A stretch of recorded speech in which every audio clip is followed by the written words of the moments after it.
Well, we're back. Part 2 of getting this Road King. Hasn't been tagged in 7-something years, maybe more. Can we get it back on the road? All the parts came in. We're going to be changing out the cam chain tensioners, the doodabbies for the early model fuel injection, seeing if this thing can run. We got a bunch of parts. Welcome back to Butler Customs Motorcycle Shop.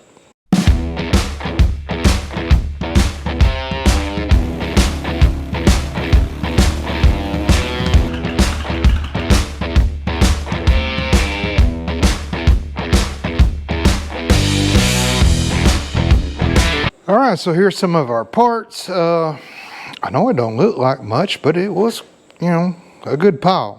We got 2 new tires. He wanted to go with the Dunlops. We have the cam inner and outer chain tensioners. I like the mid USAs because when I replace these, I like to replace just not the shoes, but the springs as well. That way I know that everything as far as the cam chain tension is new.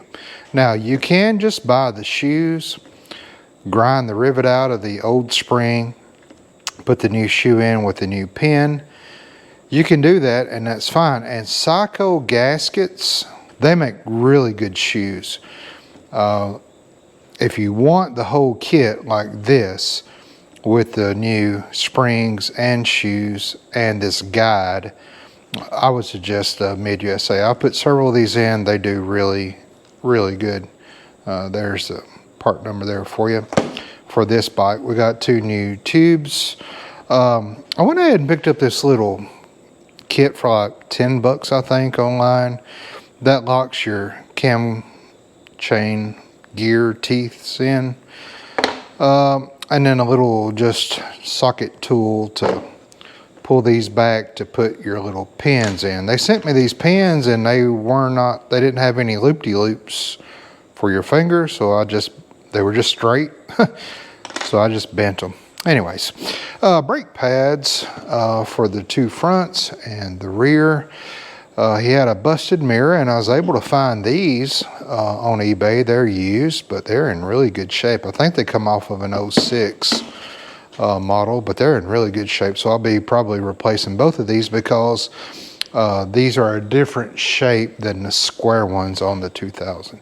Here's our new fuel lines, and they do have the O-ring inside them, but I was able to find this O-ring kit that comes with the new clips. It comes with the little O-rings that actually go on to the throttle body, and then the O-ring that goes on here, so he'll have an extra set there. Then also we have the genuine James gasket kit for the cam, and this kit comes with a lot of things that you might need or might not need depending on how your bike is set up. We'll talk about it when we get over there. It does come with exhaust gaskets, but they're the style like on the Evos. And on the twin cams, I like to use these kind of coned gaskets here. I think these kind of fit better for the twin cams. You can use these that come in the kit, but I just take the extra step to get these because I think they make just a little bit better seal. So it might not look like much, but I think this is going to get us at least running and possibly back on the road. There might be some more things we need to change and look at. Of course, we're going to do fuel filter, oils, primary, transmission fluid, all that jazz. But this is the things that was holding us up, especially this, and we checked the cam chain tensioners, and I'm glad we did. So let's get over the bike and talk about getting these tensioners in and what all that takes. All right, so there's several ways to dirt dauber. Pluck a chicken? No, I guess there's only one way to pluck a chicken. Several ways to skin a cat. I don't know. I don't like saying that. That's weird. Who skins cats? Ugh, gross. Anywho's and house. There's several ways to do the cam chain tensioners, and especially when you're dealing with the push rods. So I got this cam gear cover gasket and seal kit. Now what this does is it comes with the rocker top gaskets, and you take the rocker tops off and then take the rocker arm assembly off and then slide your push rods up, because when you pull that cam plate off, that cam plate has two cams in it and your lifter's set on top of that. If you just pull that cam plate out, your lifters fall down in the cam or the chest cavity. So you've got to get the push rods out of here.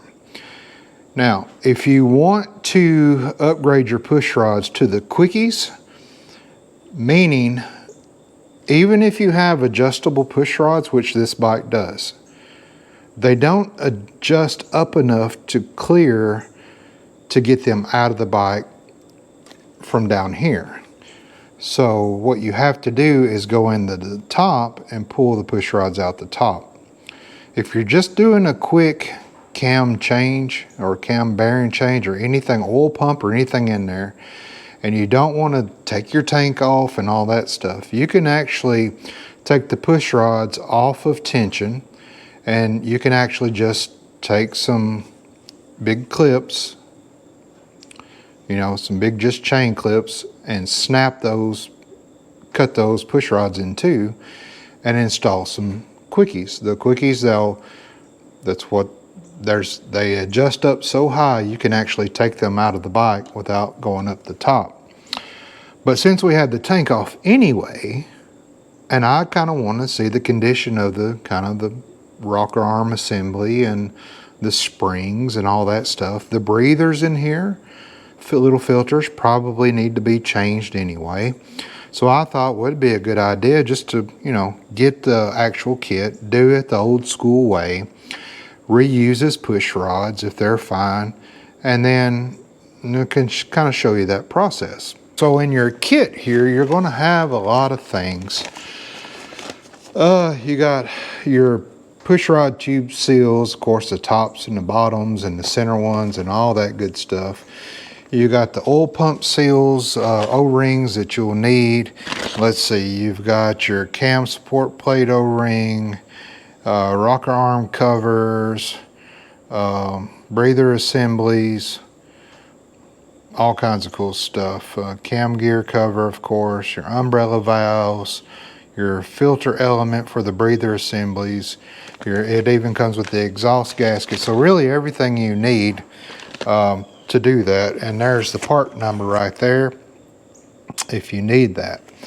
So that'll get you everything you need. Of course, you got to do a lot to get to these up here with the tank and all that. Could you do it with the tank on? Ooh, I guess you could. I don't know. But what I'm going to do now is go ahead and take these plugs out.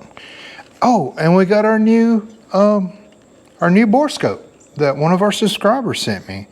So we get to test that out, because we got to rotate the motor over anyway to get it off the to get the push rods off of compression or off of tension. And so it'll be a good time to use our bore scope. Let's do that. So we got our brand new bore scope. Man, this thing is neat. That is so cool. And now we can kind of see what's inside our cylinders here. We'll go right on in there. I hope, oh, that barely fit in the hole. Or there's our top of our piston right there. And now I should be able, oh, this only, oh gosh, I'm afraid that's gonna get stuck in there. Whew, he's barely fit in a 5/8 hole. All right, now I should be able, okay, there's our wall there. I can still see some cross hatching. Can you see that? I can still see a little bit of cross hatching. There's our head gasket right there. Now if we go on up, can I go on down and then go up? All right. All right, there's our valve, or intake valve. And there's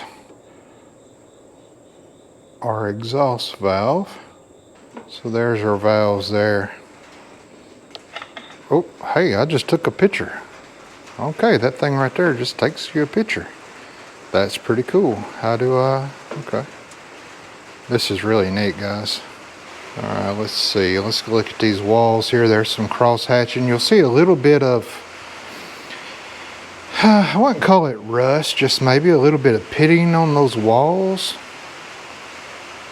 there, but the cross hatch in the rear looks pretty good, if I say so myself.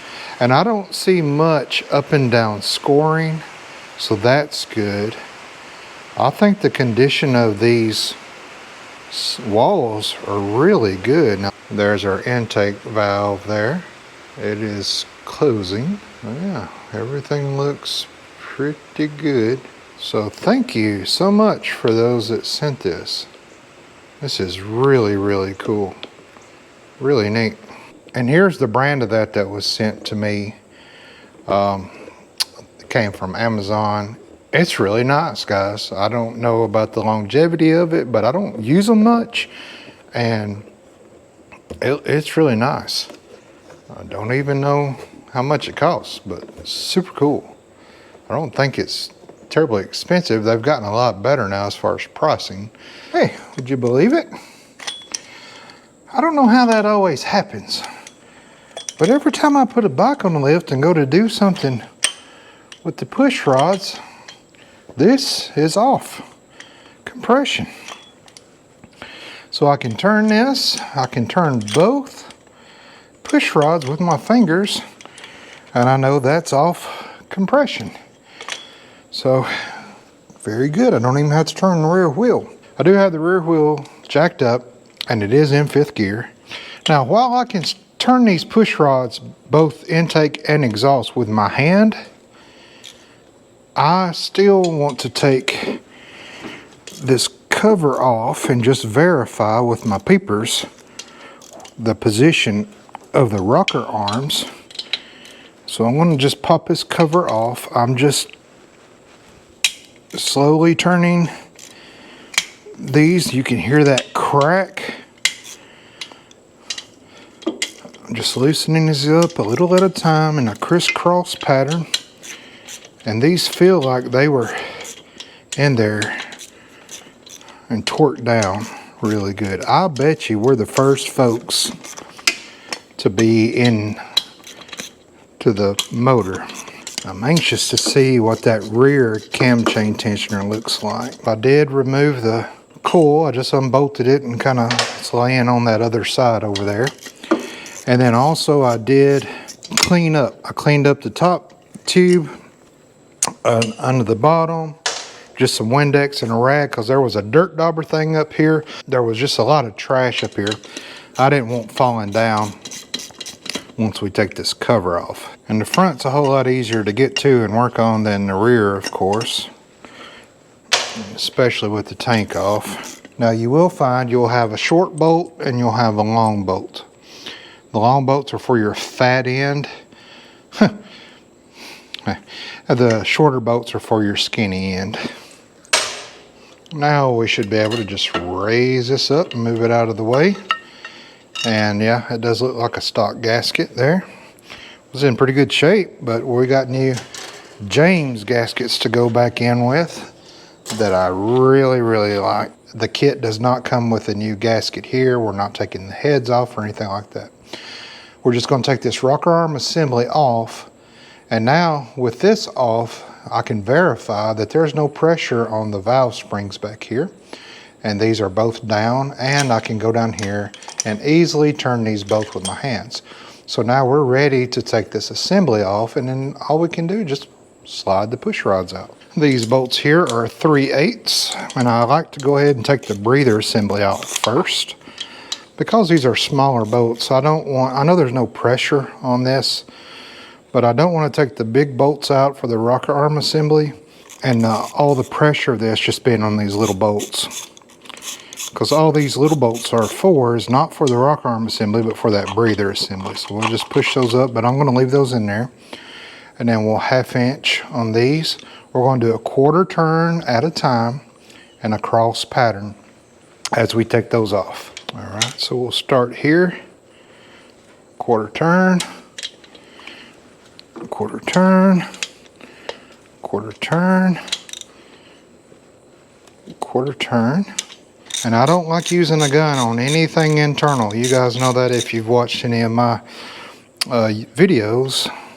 When we get inside a motor, I do not use power tools. It takes a little bit longer. You say, well, it really don't matter once you get them broken loose.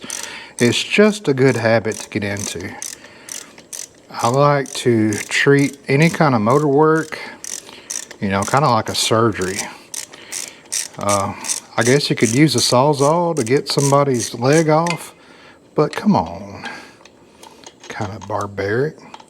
All right, so I'm going to leave that in there as well, leaving all my bolts in, and then we're going to lift this up as an entire assembly and get it out. We got plenty of room up here to work, so we're not worried about that on this front. The rear, it can be a little bit of a booger. You do have to leave some bolts in to get this assembly out. Now that all the bolts are out, we can just raise this up, move this out of the way. The indents look good. All the little contact points look very good. There's no burring or marring. This motor was really taken care of. Now, with that out, we can pull the intake out. And the good thing about doing it this way, if you're going to reuse these push rods, you don't have to reset them. They're already set. Now we will check for lash and end play and all that good stuff, but we don't have to reset them. So that's the intake. Here's the exhaust on the front cylinder. Now our push rods can just fall out. We'll set those aside. And what you're going to notice is that when you line your push rods up, you'll have the exhaust that will be longer than the intake. So you can mark them if you want to, or you can just remember my exhaust is always longer than my intake. And this is for the front cylinder, so we'll set it with the front cylinder parts. And then we know we don't have to readjust this unless it needs it after we put it together and it was meaning it was off in the first place. So you don't want to assume that they were set right by the previous person, but it looks like these are pretty much stock. You can tell by this wear here that they have been spinning, which is what you want. They're designed to spin in the motor. So that's been good, doing good. So these push rods look like they're in really good shape. The contact points of them, nice and smooth. They're not chipped up. They're not oblong. They're not wore out. So we saved some money by reusing these. If you didn't want to get into the head part of it, then you would just cut these with a big bolt cutter and then pull these out and put the quickies in that will extend all the way up so that you can just slide them up in here and then the rocker box cover or the tappet cover, lift it cover, whatever you want to call it. And now with the push rods out, now we can take our tappet block cover off, and these are a 3/16, should be a 3/16 Allen. We will crisscross pattern, and this cam cover is kind of in the way because it's the older style Evo or older style twin cam, and it has that sensor inside it, so it's wired up. You could follow the wire back and connect it, but it's really not in the way of what I'm working on, but it's in the way of your viewing. I know on the rear it won't be as bad. You'll be able to see things a little bit better.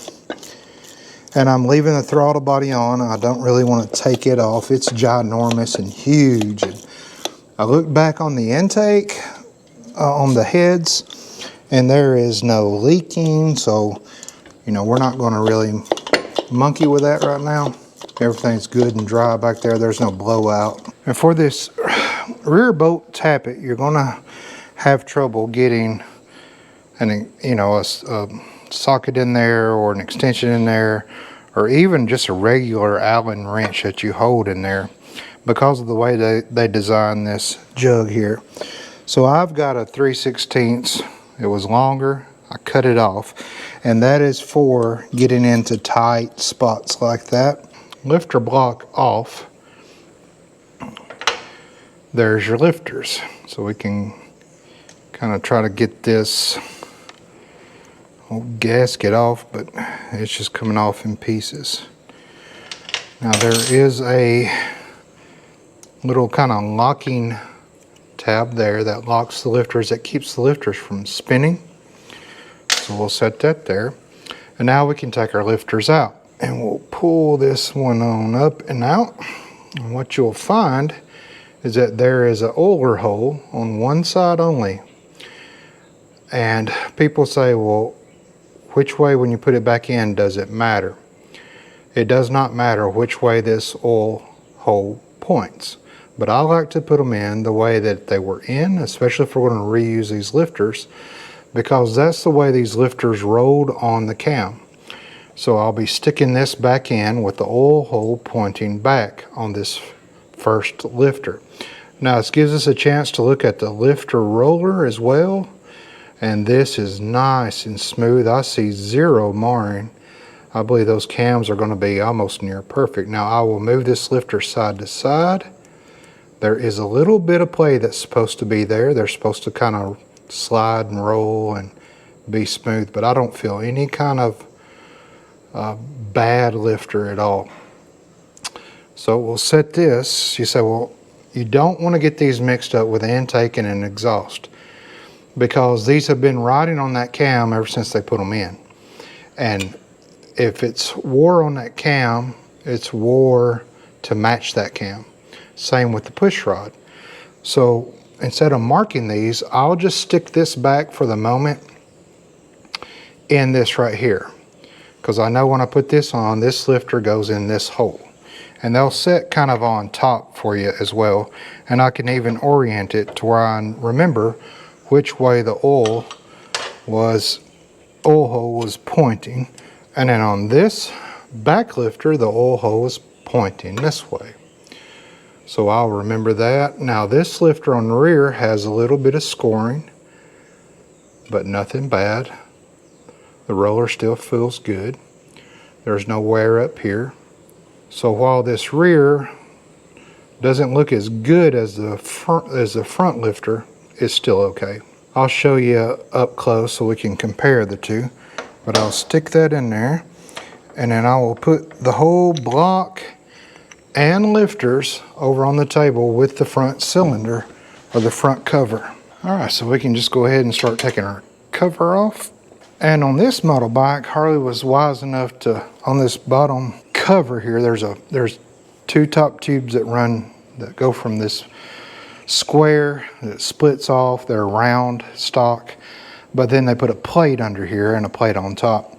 The plate under here, they have kind of gave you a little indent on this side to be able to get those bolts out of the cover.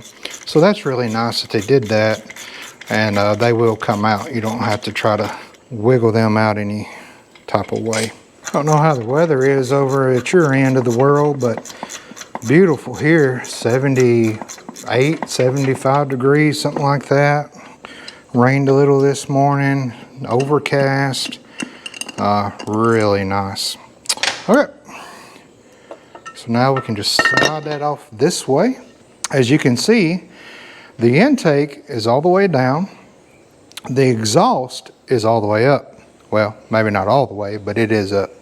So I'm going to rotate that tire. I've got it in 5th gear, got the plugs out. And I'm going to watch when both of these are down. I'm going to verify they're both offload by turning these push rods, and then we can take this top out right here. So you watch up here. Let me know now. You got to holler when those come down. All right, my intake's going up. That's squirting the fuel in, and now everything should be closed. All right, now I can turn my exhaust push rod, and I can really turn my intake push rod. That might be a little too loose for us, or maybe the intake's or exhaust is a little too tight. I can turn it, it's a little tight, but my intake is super spinny. All right, now we'll go ahead and take our 3/8 out like the front, and then we can take our rocker arm assembly off, and then we can get our push rods out and the tubes out. And now on these on the back here, you will not be able to take these bolts out. You will leave them in the assembly. We'll take it all off as one unit. All right, now with everything unbolted, we can raise all this up and fiddle and wiggle and move around and bring all this out. Now we can go ahead and pull our exhaust tube up and out. And you can see the wear marks on that where it's been spinning. That's good. I know you say, well, man, that looks terrible. No, that's how they're supposed to look actually, because it means they're spinning. They're not too tight. They're not under too much load. And again, there's your exhaust, which is a hair longer than your intake. Oh, can you even see what I'm working on? Let me get you down there a little bit better. Sorry about that. I forget you're here sometimes. You're so quiet. You got to say something every now and then. One of the main reasons I started recording hanging out here in the shop is because I'm just lonely sometimes, and you guys out here in the shop with me kind of add some flavor. All right, now our lifter block is off. You can get kind of hopefully a better view now on this lighter side of what's going on. There's our gasket. We're gonna have to kind of peel that off and scrape and get that all nice and clean up here for this. But now we can go ahead and take our little pin out that keeps the lifters from spinning. And now we should be able to just grab a lifter and pull it up enough to kind of grab it and hold it. And we'll pull it up out of here. Again, oil hole this way. Lifter on the outside looks really, really good.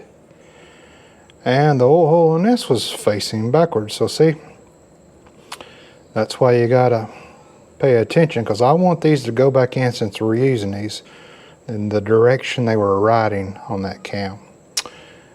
And again, on the rear, I see just a little line of marring, but it's nothing that can be felt. The wheel spins good, the roller spins good. This is a little tighter than our front one. All right, so I'm gonna set these over on the table. They're already oriented, and the way I took them out, and that's the way I'm gonna put them back in. And now with all the lifters out, now we can focus on getting our cam gear off, or chain off, the tensioners off, and replacing these tensioners. Okay, now we're ready to go ahead and start taking things apart inside the cam cavity. And this is your cam plate. And so let's talk a little bit about this. You've got timing marks. You've got a dot here on this big gear, and on this model, it still had a timing little sleeve here. Your model might not have that. Now, it will have the spring tensioners, but they made these from 2000 to 2006. And then they upgraded to the hydraulic tensioners. And hydraulic tensioners are, I think, a lot better than these, because this spring puts a lot of pressure on this shoe. And the material they use for these shoes, they just wore out really, really quick. There's a tolerance we can look at. We caught this in time, but this would have been going out. So hydraulic tensioners are a lot better. So if you have a bike that's 07 or older, you have hydraulic tensioners. I think on the Dynas, if I'm not mistaken, I think in 06 I actually went to hydraulic tensioners. I guess they tested them out on the Dynas. But you'll have springs. So I like to replace both the spring and the shoe when I'm working with spring tensioners. Some people don't, I just like to. Last video, we took some pliers and kind of pulled this back and put our pin in here to hold it. And you can see kind of the damage that we did just with pulling that tension back. Now we were going to replace these, so that really doesn't matter.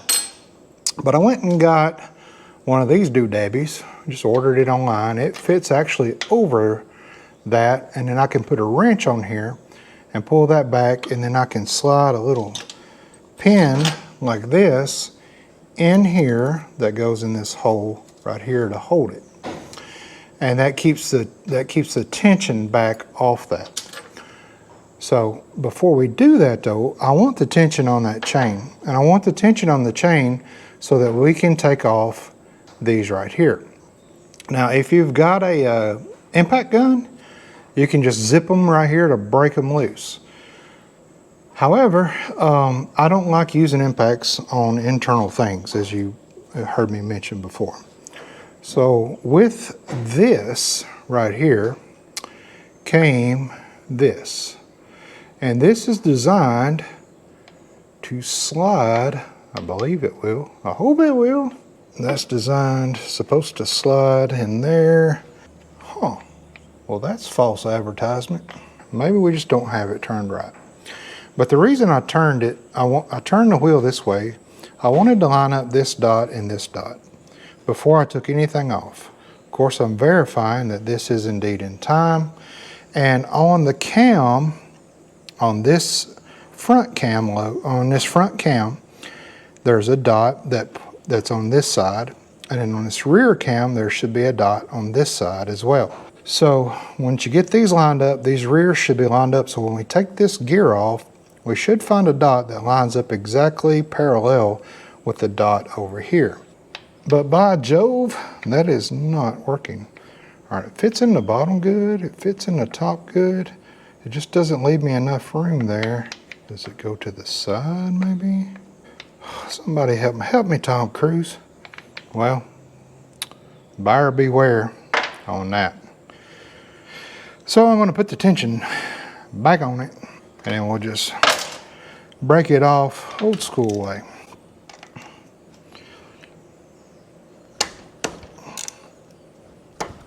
There we go.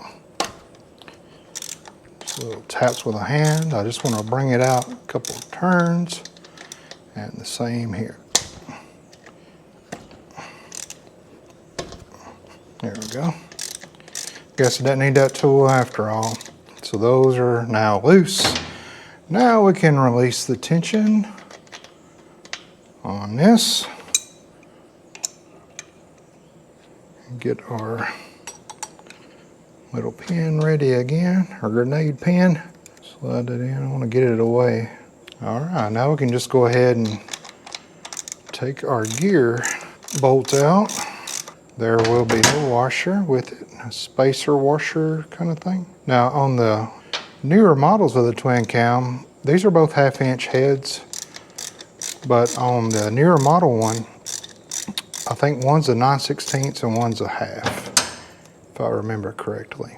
We'll take that out. Now I want these to be in the same respective hole as they come out of. So I will keep these separate because they look to be about the same length. I guess that's why they went with different size heads. Now we'll take us just a little flathead, and what I want to do is just kind of very carefully try to wiggle. All right, now before I take this off, now with my bolt out, I can see the end of this cam on the rear, and I can see that point. And I can look over here and see the point over here. I can look here and look here. So what I want to do before that gear comes off is I want to line everything back up. That way, when I put things back in, it's already kind of set to where I want it. Just a little at a time. There we go. Now I want that to set right there, and I'll show you what I'm going to do. Now, I like my chain to run in the direction that it's broken in and running in, so I'll take me a little zip tie. And I'll zip tie that gear in to that tooth there. And then when I pull this off on up here in the top, now I should be able to just wiggle it off. I'll take another zip tie and zip tie that down. Okay, now I know that when I put this back on here, I'm timed. These are set where they need to be. My oil pump is timed with my rear cam, and that is very, very important. We are replacing this shoe as well. Guide, I guess it's called. But it feels pretty good, and we'll just compress this and pull this on off. Get that out of the way for us, and remember, when you put it back on, the tall end goes up and the smooth end or pointy end goes down. Now we're ready to actually take the plate off with the cams installed, because there's another cam chain tensioner back behind there. Now you'll notice that on this plate there's numbers 1, 2, 3, 4. That's for your oil pump. The oil pump will come out with the entire cam plate assembly. So we're not going to mess with these 4 bolts. I think that's why they have them numbered, so you can just take the whole thing off and not have to mess with that. Because if you take the oil pump apart, you have to there's a procedure to set it back so that the oil is pumping at the right time that it needs to pump and squirt up through the push rod. So very important. What you want to look for to test, you have an oil light on your console. And so you turn the key on, the oil light's on, that red light. You'll also have a neutral light should be on, and probably maybe even a battery light. As you crank, of course your neutral light will stay on, but that oil light, once pressure is built up, even with you just cranking it, that oil light will go off. If that happens, then your oil pump is indeed pumping and building pressure, and nothing is wrong there. Nothing's leaking, no pressure is leaking out anywhere. So that was true on this bike, so we're not going to mess with the oil pump. If that oil pump light comes on, either while you're cranking and there's no pressure being built up, or while you're riding especially, stop immediately, turn that bike off. Something's wrong with your oil pump. It's went out, or that there's a big circle gasket in here. They're not likely to fail, but sometimes they can. But on this bike, we're good. So we're ready now to just go ahead and start taking out all of our outer bolts here. Let's see, we've got 1, 2, 3, 4, 5, 6. That's all that's holding this entire cam plate, cams, and oil pump on this bike. We'll start breaking them loose. Can I get you in there? There's one. I'll jump over here. There is a torquing sequence when we go back. There's one. They should all be the same lengths. Now you're working with a bunch of bolts that have the same 3/16 Allen head on them. So make sure you keep up with where your bolts go and what's going where. I'm going to get the oil pan over here because we're going to start losing some oil. I just saw something that I want to point out to you. If you're working on a newer twin cam, when you take that gear off, there will be a spacer back here that you'll want to go ahead and take off when you take the gear off. With these early model ones, the spacer is actually made into the gear itself and sets up in there. Just wanted to point that out to you, because if you're watching me and you're like, hey, what's this? How this fell off in the floor? What does it go to? That's what it goes to. But on this model, the spacer is made into the gear. Why'd they change it? I don't know. Good question. If you know, let me know. So that's all the bolts out that we need. Again, we're not messing with these 4. Now we're ready to go ahead. We can pull the cam out. We can get the pump off of the seals. So it will take just a little bit of persuasion. And already we're losing oil, so there's good separation there. And we're going to pull it off this crankshaft right here. Okay, so that's what you want to watch. Now that you got it out, we can go ahead and just wiggle that out. So here is our plate we pulled off. Here's our oil pump, and here is that O-ring there that goes into the case. Here's your rear cam and your front cam. Here's the cam lobes. Here's that rear tensioner, and boy, do we catch that in time. So now we can set this aside as a whole assembly. Please be careful with this. Don't drop this, you'll be buying a new one. So just set it aside somewhere for the moment, safe. And let me get you back into the cavity and show you some things. Okay, so now that we're inside here, we got the oil pump out. These O-rings here, replace that. There's a big O-ring here, replace that. I've seen guys not replace that, and that'll leak and they'll lose oil pressure. Now when you pull your cam cover off, you're going to see that there's oil passage here where oil comes out. And what I want to do is I want to go ahead and kind of just cover that. The reason I'm covering this is because oil will come out here, it'll run down here, and it'll get in this bolt hole that is for your plate here. And what will happen is you won't realize there's oil in there that's filled up from there. And when you go to run in your bolt, it'll hydrolock that and it'll crack right in here. And that could be very bad for your case. So I just always stick a little piece of a rag in there just to plug that hole up so it doesn't run down and run into this. While you're in there, check out your cam bearings, your little roller bearings in here. Just roll them around. These are so nice and smooth. USA bearings, that's awesome. If you saw any damage, if you felt anything that is not smooth and right, this is the time to replace your cam bearings. Also, check your cams out. See how they look here on riding on those bearings, and these are nice and smooth. There's no marrings.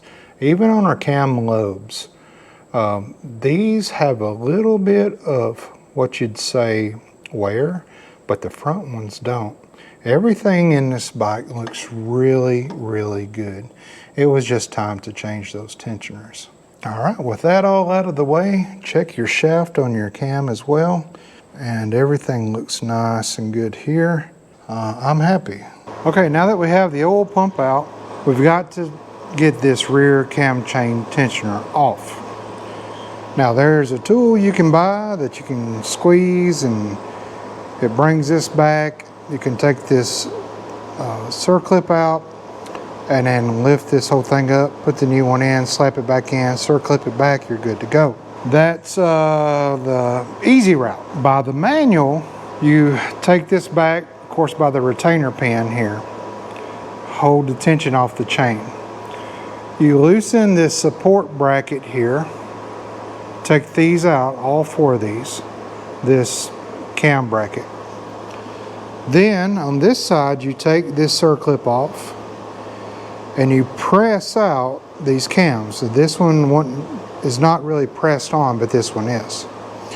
You press it out of the plate, both cams and the chain come off. Then you take the pin out of this tensioner, it goes all the way down. You can just pull this off, put the new one on. If you have the tool's expensive. It's like 150 bucks and it's just very simple. It's basically a socket, bolts, and 2 pieces of angle iron. You could probably make it, but even if you bought the tool, say, well, 150 bucks isn't bad. You use the tool, you take this off, put the new one on. What you're bypassing is you're not inspecting these bearings inside here. So by doing that, you never pull these out and you never see those bearings inside. You might have one bad and you've caught it just in time. So what I like to do is do it by how the manual says. It's a little bit more cumbersome with the oil pump still on it, but it's doable. So you can do that safely. Now, if you have any cracks you see on your plate here, because these are all hollow where the oil runs and feeds all the various different places, then you might want to just get the tool, put it on there. But if you got, fracture cracks and stuff in this, you might just want to replace this whole thing. Somebody has been in here before. How do I know? These are Andrew cams. So very, very nice cams, and that's why they look so good as they do. But I don't know when that was done, and the tensioners on these are already failing. So we're going to upgrade with some better tensioners, and here you can see a better view of that pitting. Now I've seen worse, where they're wore down and these ends break off. So we did this in time, but look at that pitting. I just don't. Harley says they allow for some pitting, but I just don't like that. When I run my hand across here, it's just rough. It's like gravel, and that's what your chain's riding on. And this one back here looks to be probably in the same condition. So the Sacco gaskets are really good. You just take this tensioner off. You take a grinder and grind down the end of that. You drive that pin out. You put a new shoe on there, a new pin, and then you hammer it down where the pin won't come back out. But I just like replacing these springs as well. Probably nothing wrong with them. I just like doing that. So I've got the pin in, holding this back. Now these just kind of weedy. Spin, spin, spin. I took the snap ring out here, and you can reuse these. Just make sure you make sure you don't bend them when you take them out. And then I took the bolts here for this plate. And this plate, like I said, has a groove in the cam that sets in. So now this is ready to be pressed out. We'll press this out where the clip was, and then this we might have to just kind of little mallet tap it. We're going to be very slow, very careful. It doesn't take a lot. There is no bolt that goes in here. You have to worry about protecting threads. There's nothing like that. We're just going to find a little socket that'll fit over that. Now this way we can check our bearings in here and make sure they're good and tight. I got my blocks set up where I think they're just right and what I need. They're at an angle. They're going to support this best it can here. It's not in the way of my chain underneath. I got a 1/2 inch socket that fits over that cam end very well. And now the 4 bolts are out of the bracket, the clips out of the top. And now we'll just slowly start pressing that cam out. I'm going to hold the cams underneath. And like I said, it doesn't take much pressure. See how it's already coming? And that other cam should come along with it. Now let me get a little persuasion on this one over here. There we go. It was just stuck.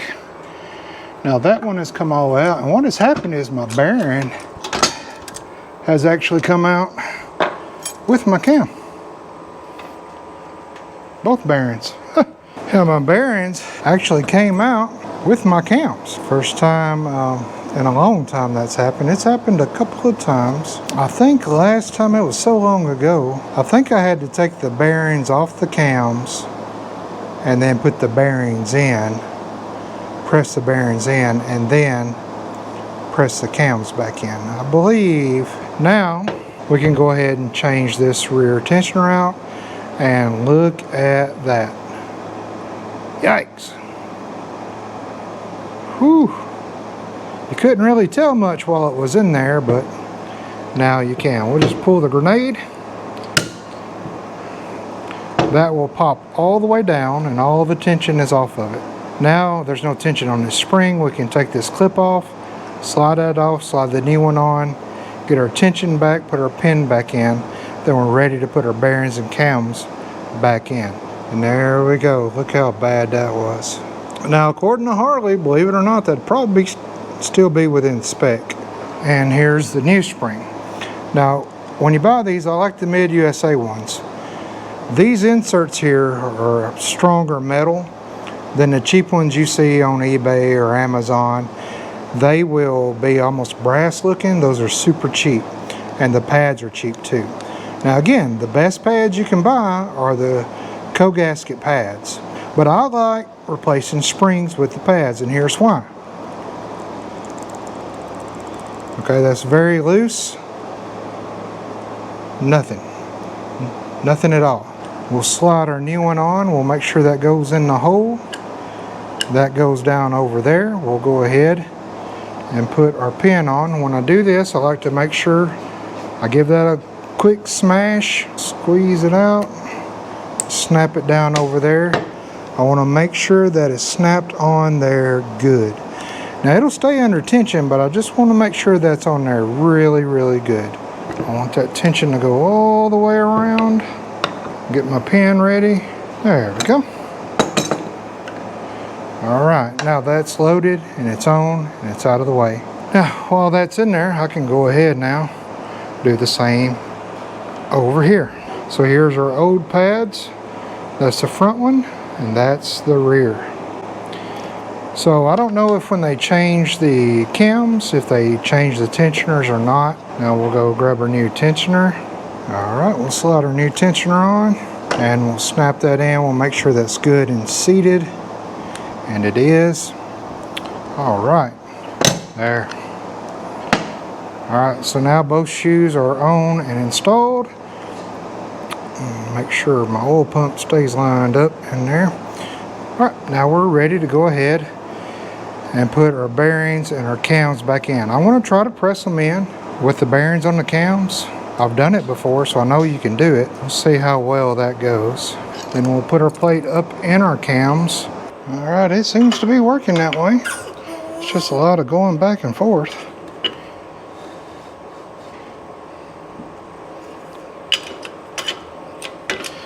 But I did all that to check the bearings, and I didn't even check the daggum bearings. Oh, that fell in. All right. And I got just a scoosh on this one to go before it falls in. Make sure my cam plates up there good. There, that fell in. All right, so those are in now. And let me see. Yeah, there's where my retainer ring goes. The bearings are seated well.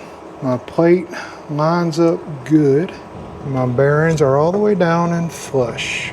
But I kind of defeated the whole purpose of checking my bearings because the bearings come out with the cams. Now, before I relieve tension on this, I'll spin this around. Yeah, okay, we're lined up really, really good. Go ahead and pull the grenade pin on that and verify that is riding really good and square on that. The retention's good. Spring is really good. Now I can just put my blue Loctite, put my plates back on, we'll torque those down, and then we're done with our tensioners. This I'm going to leave pulled back until, of course, we get our gears and chain on. But now this is ready to rock and roll. C-clip, clip that goes back in here on this. Put down over there. That snapped in good and it is seated. So we are good on that. Everything looks good and square. I've got to keep the tension off of these because if you go to put these in with tension on this chain, it draws them in too much and you're going to have a booger trying to get these back on the bike in the cam bearings. So I got to put my pin back in. I should not have pulled it. I got anxious. I got excited. Now that'll give us a little bit of wiggle room when we go to put these cams in the cam bearings. And now that I'm sitting here chewing on my decisions, I'll have to go back and look in the manual. Maybe I'm supposed to leave this plate on to keep the bearings in, so the bearings don't pull out with the cam? That's a thought. If that turns out to be the case, then I'm an idiot. Hey guys, a little post-production jump in here. I did go back and look at that little cam plate with the 4 220 things. I mentioned, well, maybe that don't come off on the 99 models or 2000 models. They do. I went back and looked in the manual just to verify. When you take these out, the bearings do come out with the cams, and then you're to roll the bearings on the cams just to make sure they're good, which I did. And also I didn't show in the video, when I pressed them back in, I did oil around the bearing so that they would go in. So I just wanted to hop on here and let you know, give you an update. You do take that plate out. Don't try to push your bearings out with that plate in. It'll bend that plate. Now back to the video. We'll tighten these down and then we'll torque these. I got to pull up the manual because we're starting to go back and torque things now. So I'm going to have to look at all the specs on that. Then we can get on to the fueling system. See if we can get this bike fired up. That'd be great, wouldn't it? Okay, now we're ready to get back in there. Put our cam plate back in, cams in. But before we do that, I want to go ahead and get all this gasket off before the plate's on, because it just makes it a little bit easier getting around all these things. Now you'll see on some models when we replace these O-rings, this is the fat one that goes down in here. Just pop that out. We'll put the new one in there. This is a small one here that sits right in there, so we'll put that in there. But also, on your model, you might have an O-ring that goes here as well. So don't forget that. There'll be 1, 2, 3 on some models. This is the very first twin cam. It's just got the one here and the one down there. So we'll go ahead and oil this up. We'll set it up in there so I don't forget it. We'll push it back. We'll make sure it's seated back in there good. Just pop that in there like that. Now they're good to go. Now I can go around here and clean all this up. All right, so we got all the gasket off best we could. And while you're doing that, go ahead and do your lifter block tops too, because as you clean that off, the debris will fall down, beep, beep, beep, hello, down in there. So you can clean all that out as well. You better believe the more the better. We are going to grease and lube everything up really, really good. These will be run in with dowels, one here, that we will try to line up. So we'll get this up here. It looks like my pump is sitting where it should be. I'm going to put my cams up in there. Ooh, it's raining now.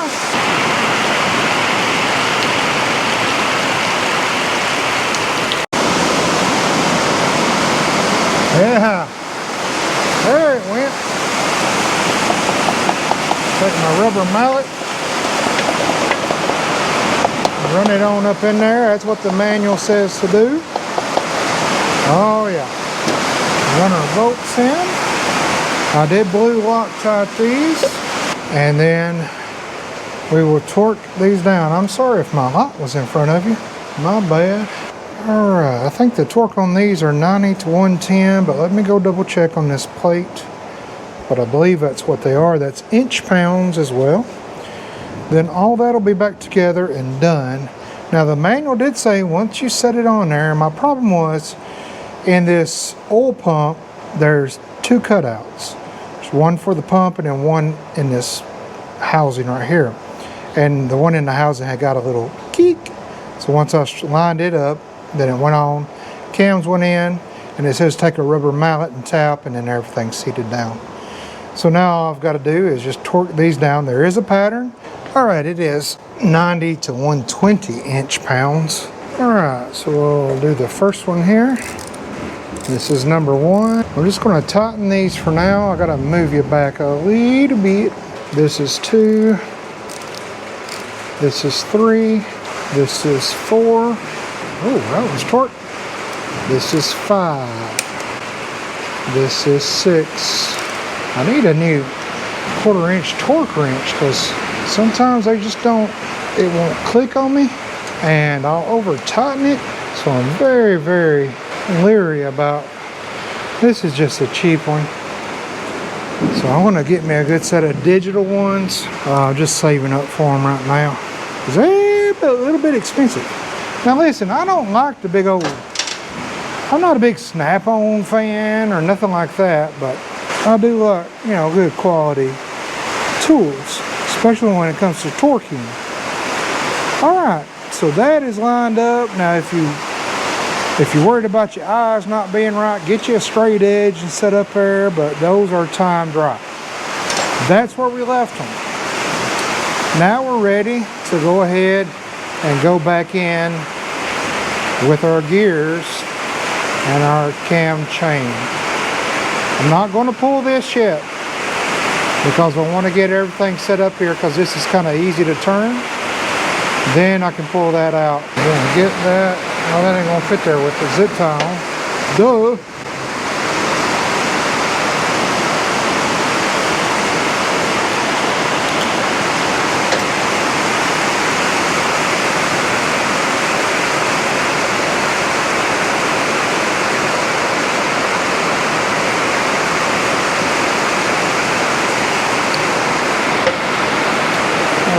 get that on to that. It'll only go on one way.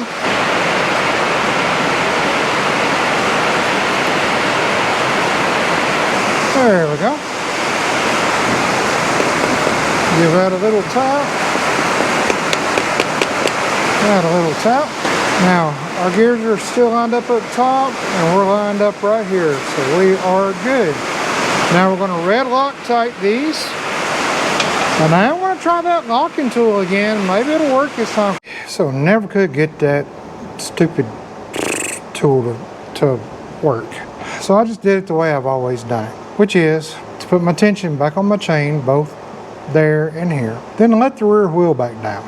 That holds things in place because these aren't torque crazy tight. This is your crank and primary. So your crank gets 15 foot-pounds initially. This gets 15 foot-pounds initially. Then you back these off a whole revolution. Back this off a whole revolution. Then this gets 24 foot-pounds and this gets 34 foot-pounds. So with the wheel down, it really does a good job at holding everything.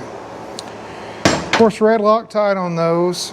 And the manual said, you know, there's a longer bolt with a thicker washer, a smaller bolt with a thinner washer, but the washers on these measured the same and the bolts look the same, so maybe it's on the newer models. But as of right now, everything is on there. We got our chain setting very well on the tensioner. We pulled the pin out of the back. The pump went in good. Everything looks good and how it should be. Now the manual also said on these washers here, put a little bit of oil behind the washer, but red thread lock these. So I did that. Everything went together fine. I think now we're just ready to put our nice James gasket on. Put our cover back on. We'll make sure we clean this cover out really, really well and around the seats here. I see a little bit right there that we want to get off. There we go. I'll make sure the surfaces is clean. I'll make sure everything out of here, no debris from me cleaning off these lifters or cleaning this off fell in there. But everything's lined up. It did move a little on me before I forgot to put the rear wheel down. But everything's timed up, lined up good. Back to how it was. Now this big, gosh, I probably just tore it up. This big torque wrench I've got, I don't know the brand of it, but a mechanic friend of mine gave me this. We did some bartering on some work. It's been a really, really good one. Seems to be very accurate. Those other cheap ones, like the little one I showed you like this, not so good. So I might drop down on the low end, maybe down to 90, go down to 90 inch-pounds on this and start there, see how that feels. Down and around, it's connected, so I've got to kind of be careful. Kind of hold that up there. I want to bring this off a little bit. I want to get my gasket in there. Then I want to find the hole. And all the way on this other side, I want to do the same. Then we'll just go around here. I'll torque all these down, and then we can start on our lifters. All right, so I just got these kind of snugged up. Torque sequence is number 1 here. There's 90. Number 2 is down here at the bottom.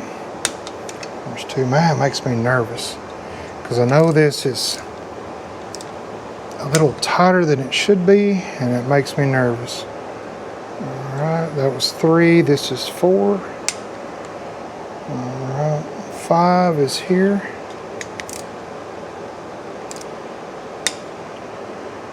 6 is up here.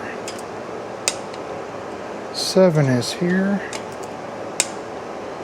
8 is here. Maybe this way.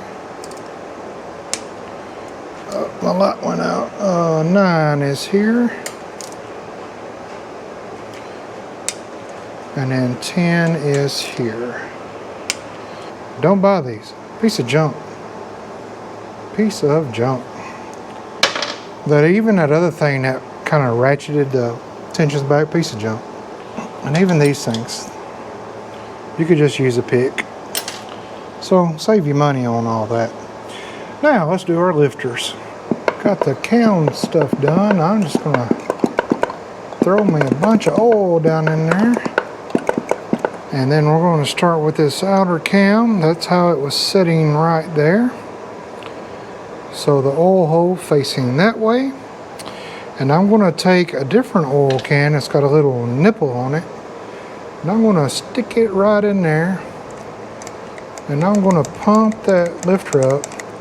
There we go. And then I'm going to make sure everything's cleaned off. I'm going to oil that roller.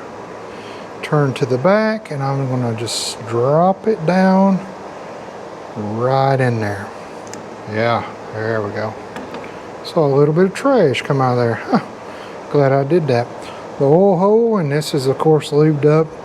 Oil hole going this way. So we'll just set that right down in there. Now I can take my pin, and I want to make sure my pin locks down in there. So these lifters do not twist. That would be bad, bad, bad. We've already got the surface here cleaned, and we're going to take one of our gaskets. And you'll see the gasket has two little flange things on it. And that goes over this little block here. Like that. There we go. Make sure the bottom of your lifter block cover is clean. And we can just go ahead. Once we got our bolts, let's Loctite our bolts. We're going to go with blue. I'll go ahead and put the bolts in, put it on the gasket, and find the hole. And these don't have to be aligned like the Evos and shovels. So that's a good upgrade. The twin cams, I really like them. Getting up into the 07s after the hydraulic lifters and stuff, I really like those. You can actually do a lot with those. As you can see, this is a, changing those tensioners out, it's a big job, guys. And gals, if you're watching. It's a big job. When you go to a shop and you say, I just need those little shoes replaced, and they give you the estimate, and you're like, what? Well, now you know. It is literally an all-day thing. I guess if you got the fancy tools and equipment, it might take a little longer. And if you're just worrying about cranking out bikes, you could probably do it a little quicker, but I like to try to treat each bike like it's my own bike. I don't try to ever cut corners or buy the tools that's going to bypass some things that need to be just checked. So let me get this tightened down. I want to do the exact same thing to the front, and then I'll come back with you. We'll throw these push rods in. All right, we're ready to go ahead and drop our push rods back in. And before we do that, we've got our new O-ring in here. Grease that up a little bit. Roll that up. And then you got a fat O-ring that goes up here in the top of the head. And they'll usually stay up in there. Make sure you push them and they're seated up. Good. Make sure they're up in there and flat. And then you've got your skinnier, fatter O-rings that go down in here. So you'll have a total of 6 O-rings for just these two push rods and 6 for the front. So there'll be a lot in the package. Now we can just go ahead and snap that in there like that. Actually, we'll put that back there in that one. And you can clean up your tubes if you need to. If you have a bike that's been pressure washed a lot, then you'll need to do that. They'll be very rusty up in there. So this one's ready to go in. We'll just pop that in there. So remember, the exhaust is longer. This is for the rear.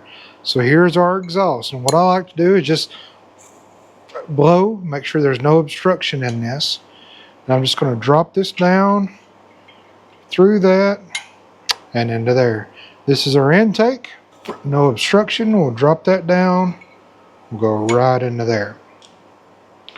Now that's all we want to do right now. I'm going to jack the back up off the rear tire.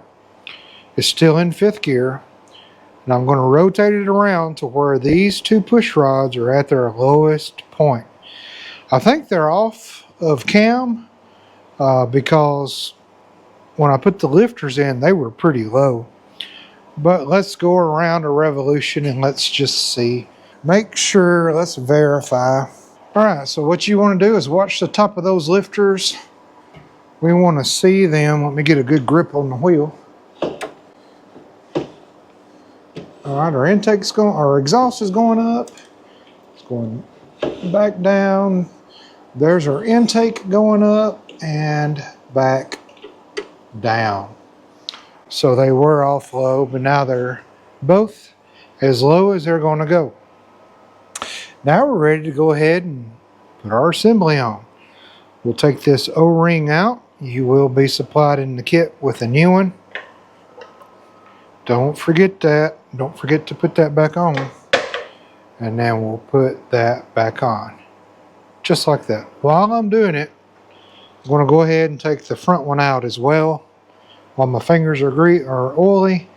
And go ahead and stick that in there. So now both are done. We hadn't forgot that. But now let's rebuild that breather. The kit also comes with a new umbrella and breather, a filter, and all that good stuff. And here's our breather assembly. And not too bad. What we can do for a new one. You've got this that usually just kind of peels off, but you might have to take a blade and get all that off. And then you also have a separation here that these can come off. I'll take me a razor blade, clean all that off. And here's your umbrella valve. All right, so we'll just grab that valve, pull it out. So our kit comes with a new one. So we'll clean all this up, clean the area off, and we'll pop our new one in. All right, our top cover's cleaned up. Our bottom's cleaned up. Now we'll just take our little valve and push in there. I will take my pliers and just kind of pull it around, make sure it's seated well in there, and it is. James, nice. We'll take our new filter, poke down in there. Very good. And we'll take our cap and put a new gasket on there. We'll stick that on there and a new gasket on the bottom. And then this is ready to go back on the rocker arm assembly.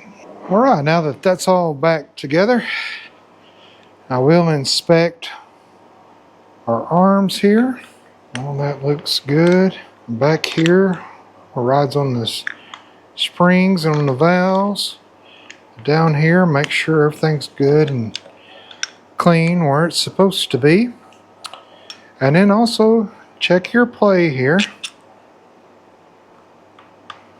Sometimes you can get chatter and it just comes from this play here. There's rocker blockers, rocker lockers you can buy, but of course clean up your threads. And now we'll just try to fandangle this on, get it lined up, get a couple of them started.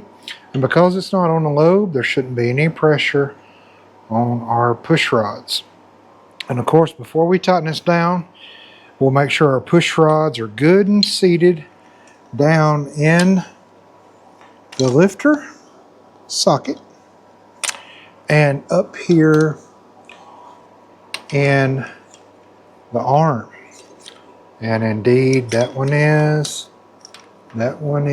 yes, everything's nice and well lining up, going together. Things lined up good on the valves as well. And we're ready to torque down.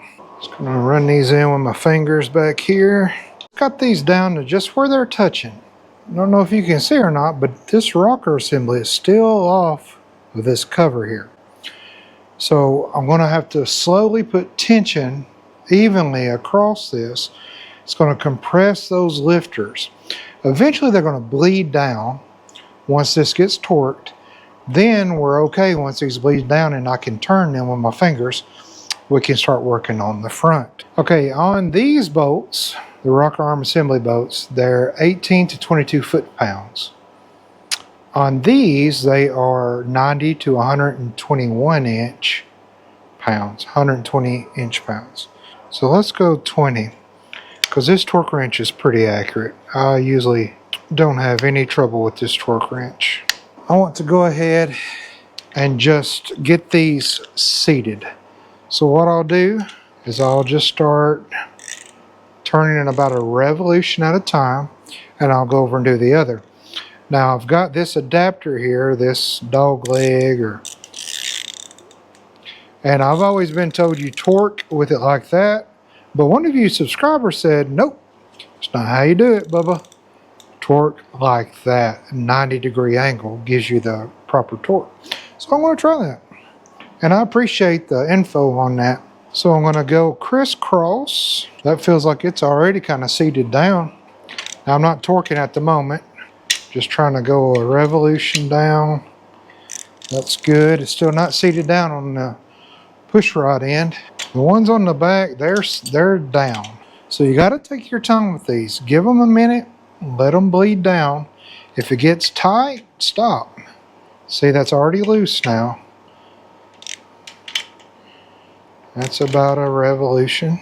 It's almost down. That's easy to turn now. Not putting really hardly any pressure at all. Okay. The back ones are already down, so these are going down pretty good. So they're all seated now. I can see visually and I can feel they're seated. Let me go back there and check the back. Now I can switch over to the torque wrench, and I've got it set at 20. Specs are 18 to 22.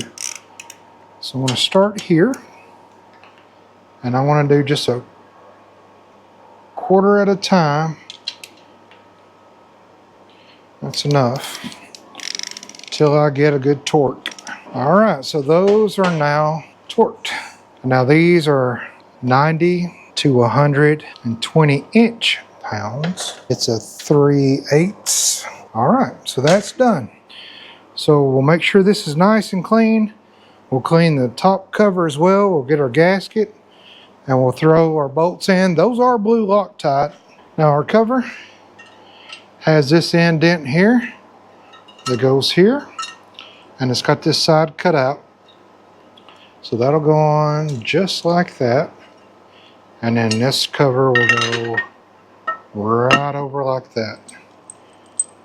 And then we'll glue these up, throw them in, torque them down. There is a sequence to this so that it does not warp.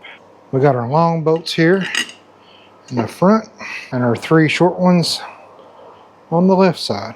All right, these are 7/16, and they are torqued to 15 to 18 foot-pounds, so just as much as a rocker assembly was. So I'm going to go ahead and just get these down to where they're touching.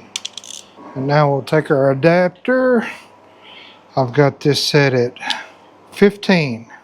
It's 15 to 18. Snap that in. And our 1 is over on this side in the middle. We'll snap that on.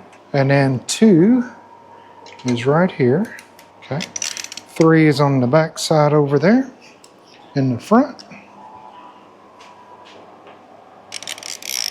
And then 4 is here. 5 is in the back on the other side. And then 6 is right here. All right, that's 15. Let's go up to 16. Now this is done.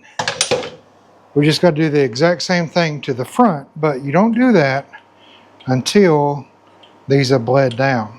Now we took some time doing this, so already I can turn that exhaust.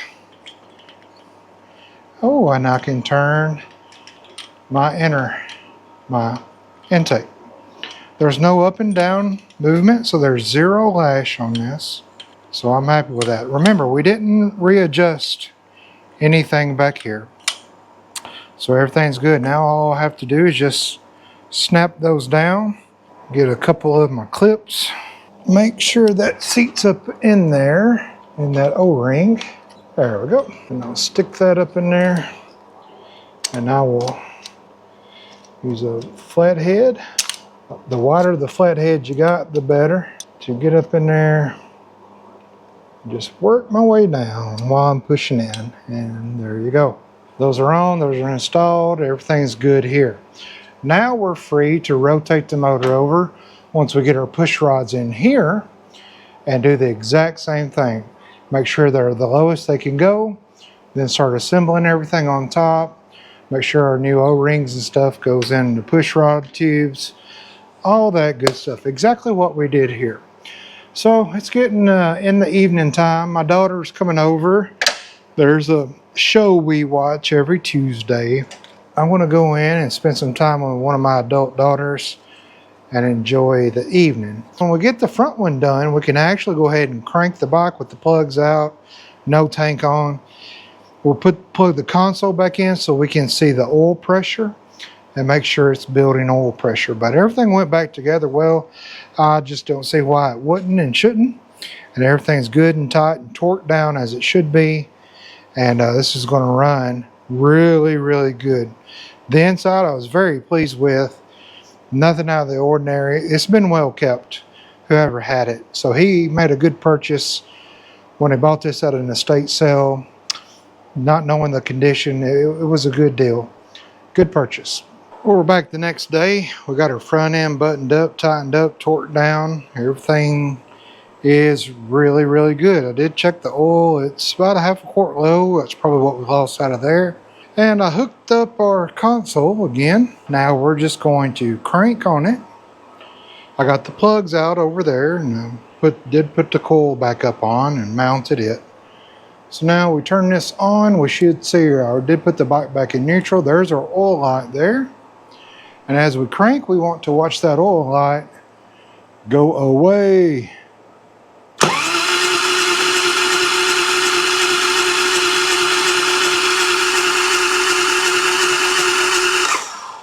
It might take a minute to build up some pressure. Let's try it again.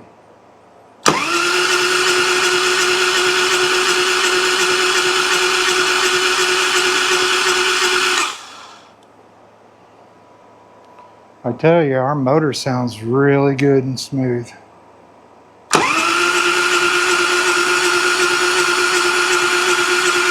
There we go. So we built up pressure, and now we know that our oil pump is pumping. Everything went back together good. And now let's put this fuel lines back on, get these O-rings off, get our tank on, put our old plugs back in. We tested those, they're fine. Of course, we will be replacing those. But can we just get it to fire up? That'd be awesome. Then the way it is, we can just kind of take it down the road and see how it does. Of course, we got tires, we got brakes, we got tubes, we got oil changes, we got all that stuff. But we do have oil pressure now, which we did before, but now we got brand new cam chain tensioner. It's a lot quieter. There's no chattiness at all in that motor. So I think we're going to have a really good motor. The transmission seemed to change gears and shift fine. So let's get this fuel stuff situated, see if that fixed our problem, that now we have enough pressure in our line to actually go into the injectors and fire those. Now before we jump into that, let me go ahead and throw this exhaust back on, button this back up, tighten it up, and then we're done over here. I'll go ahead and put the air filter on. The air filter was changed because this is in really, really good shape. There is absolutely nothing wrong with this air filter. So somebody's taking good care of this. But I want to go ahead and throw that exhaust on. I want to go ahead and button this up. Go ahead and add a little bit of oil just so we're up to spec on that before we start addressing this. Now I want to show you over here on our gasket stuff that we used. The only thing that we had left was this O-ring for the oil pump that goes inside the oil pump. And then you'll see two more O-rings. This other brown one, we put one in this bike. And this other brown one is for the later models that has the other O-ring as well. And then that smaller O-ring goes on the inside of that pump as well. We have a couple of extra gaskets for our breather inside the rocker arm assembly. And then here is our new gaskets. Here is the gasket that comes with this kit here. And so this is the reason I buy these. They're coned, they're a little bit thicker. I think they just work better on the twin cams. So that should be all that you have left out of this entire kit that we just did. Okay, got my O-ring kits out. So we'll just take this top O-ring off, and then we'll just take this bottom O-ring off. We'll do this for both nozzles or nipples, whatever they're called. There we go. So I'll go over to the table and get these two that go in there, and I'll oil them up, and I'll show you a little trick to get those on. All right, now I'm worried. These O-rings, they just slid right on. They feel a little thinner than the other ones. They're not as fat. Let me get the old one and compare. All right, here's the old one. Same diameter, but a lot different in thickness. Now, I don't know if those new lines are just kind of made, but I bought these separate. If you have trouble getting these new ones on, set the new ones up here. Let me show you a little tip, a little trick. Just take you a piece of floss or a small piece of string, fold it over, run that through there, and then loop the floss around where you want the O-ring to go. And then you just set the O-ring up over there, and then we'll keep tension on this, and we'll run the O-ring over, get it down, and then that'll slide right on there. And if it doesn't, you can just kind of push it off like that. Now that seems to set a little bit bigger. I don't like that. Maybe it'll seal. Let me get one of the new lines. Let me take our new line here that's going to go here and see how that. Okay, we'll try that. I just hate to put all this together and then put the tank on and then it leak because they're the wrong size, but these seem to be doing all right. All right, take my floss again, run it up in the O-ring, loop it around there, pull that over, and right on there. That one fit really good. Just that bottom one I'm worried about. Now since we got our O-rings greased up, we can go right over top here, right down on that, and then our snap ring will go over that. And the kit came with new snap rings, so that's nice. Get that seated on there. Oh yeah. I get a pick and just make sure that's seated down, but it looks like it is. I don't know, guys. I want to save on the old O-rings. We might just have to go back with those. They're still pliable. That's why I wanted to take my time getting them off. But I mean, they're still, I think we can use them. They're not flattened. They're not rounded off. They're still pliable. We know there was no leaks there before. So if it starts leaking after, then we know we got sent the wrong O-rings. Goes over here. We still got our cross member to put on. Get my snap ring. I'm gonna be very careful here not to drop this dude. There we go. All right, that's on there. Those braided lines are pretty. Okay, I went ahead and got our motor mount on up here at the top, and I believe these are gonna go like that. I will oil these up, but let's go ahead and set the tank on there. Make sure we got everything routed where we should. Oh, and by the way, I found this sticker on this harness. It's pretty cool. It tells the actual day, 07/22 of 99.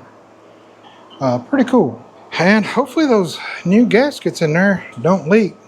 Of course, when we get the tank on there and screw these in, then we'll have to put some gas in that tank, and then we'll know. But if those new gaskets leak, those new O-rings leak, then we'll have to, and these kind of feel loose. Maybe they're new, they feel like that, but we'll know immediately once you hit that key, that pump primes, fuel pump primes, and we'll know if there's a leak or not. If there is a leak, we'll have to go back with the old O-rings. We got the wrong ones, or I don't know, but we'll soon find out. All right, let's go back with our tank now. Kind of get it up here close. We'll move our hose down. We'll make sure that our gas level gauge is out. Set that down about right there.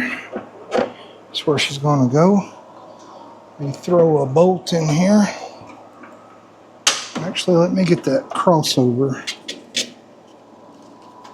over, just in case we lose any kind of leftover gas. Put a bolt in there on both sides over here just to kind of hold it up. I believe it's a 3/4 inch. We'll start with this line here. You want to be careful not to cross thread these dudes. These lines are so new and stiff.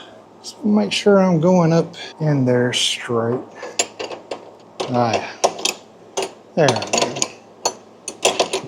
I feel good about that.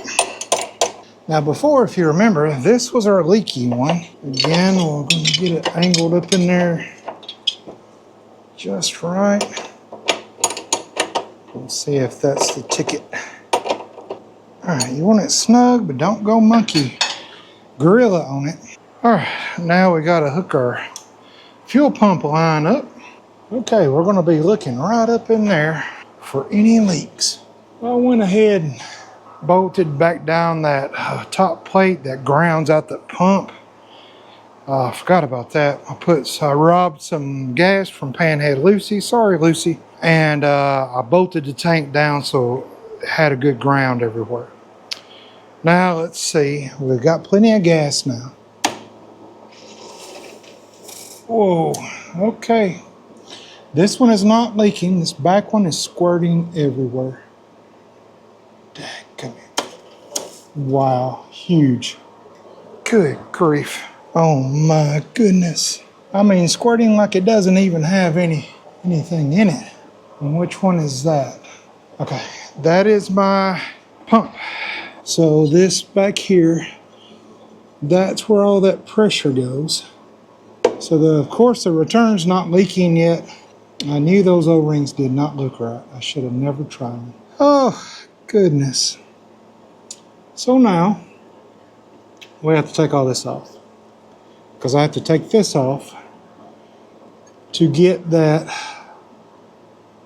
clip off of the pump side. No, this one, yeah. This goes all the way back there in the back. So it's building pressure. The pump is working. But those O-rings are not back there.